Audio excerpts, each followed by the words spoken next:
Centaurworld is one of those shows where you might not really know how to feel about it until the end, and the strange thing is, I just finished it and I still don't know how to feel, in a dazed, punch-drunk kind of way. I mean, the animation is fantastic. It's so good I could hardly pay attention to anything else. It's one of the best hand-drawn puppet rig hybrids I've seen, just a really phenomenal example of what animators can do with modern 2D techniques.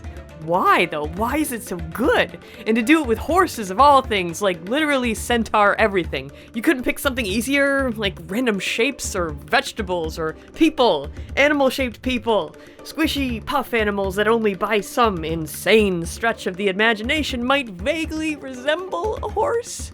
I don't know. Not this. Not Spirit of the Fluffing Cimarron dropped into some colorful escapist lunatic asylum where everyone bottles up their trauma so tight it feels like they're gonna... Just like the struggling main character horse, yes, that's her name, Centaurworld feels like it doesn't really know what it wants to be.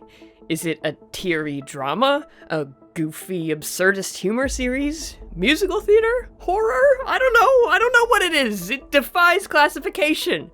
Based on the trailers, you would not expect at all the first episode to start the way it does. Pretty sure I spent the first 20 minutes open-mouthed gaping. Anyway, there's a reason Centaurworld is interesting from an animation standpoint, but it also happens to be a huge spoiler. If you enjoy animation, and especially if you like musicals, not to mention a fabulous take on what a villain song can be, I'd recommend watching the 10-episode season before continuing this video. Here's your opportunity to pause, come back another day, go watch some of the other 100 Scribble Kibble videos that talk about animation and how it's made. Okay, spoiler time. The main character's design changes throughout the entire season. That's right. Throw out your character reference sheet, cause it ain't the same. That 360-degree turnaround puppet is gonna do you no good.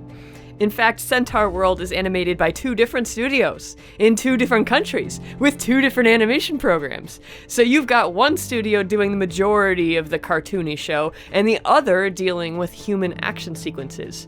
If you pick through the credits, you can see which episodes are all Mercury Filmworks, and which had action done by Red Dog Culture House, which typically does anime.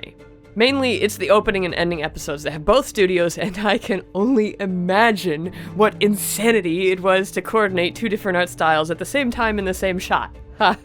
The whole point was to literally put a character from one world into another, so why not assign a separate animation studio to each world?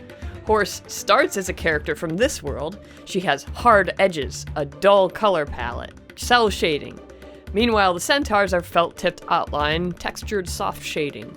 Horse undergoes a gradual transformation into the new world style. First, she loses the armor.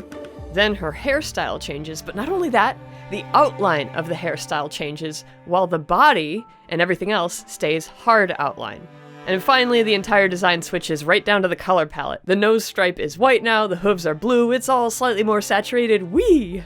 See, the thing about animation is you draw the character so many dang times that you get really good at it. But when the design is different every time, you never get to settle into that comfort. So to see a main character become new every 3rd episode is a feat.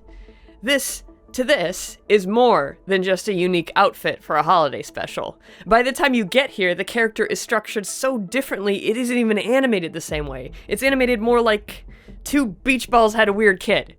If you're wondering how artists handle an ever-changing character, it's with separate style guides for each appearance. Instead of 1 character sheet, you'd need 3, not to mention another paper to track the stages of the key horse wears, and a couple other sheets for custom outfits. As long as you go in thinking this character will be different every time I draw them, it's not too bad, but it's still highly unusual to see so much change so quickly on a series main character. Centaurworld pulls off the rapidly changing design with a consistency that deserves praise.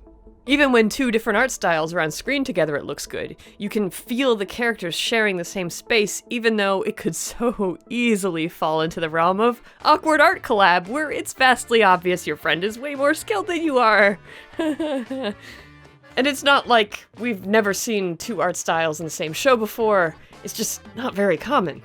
All of this, of course, begs the question, what would happen to the character designs if they spent too much time in the other world? Why are there these bugs everywhere? When did this lady's portrait get here? Who is she? We don't even know her name. Horse, rider, woman? How come no one in Centaurworld has an actual name? Did the Nowhere King steal them? Gosh, the show is just so weird. I just can't stop thinking about it, you guys. So I guess the only thing to do is make you suffer too. Enjoy! Oh God.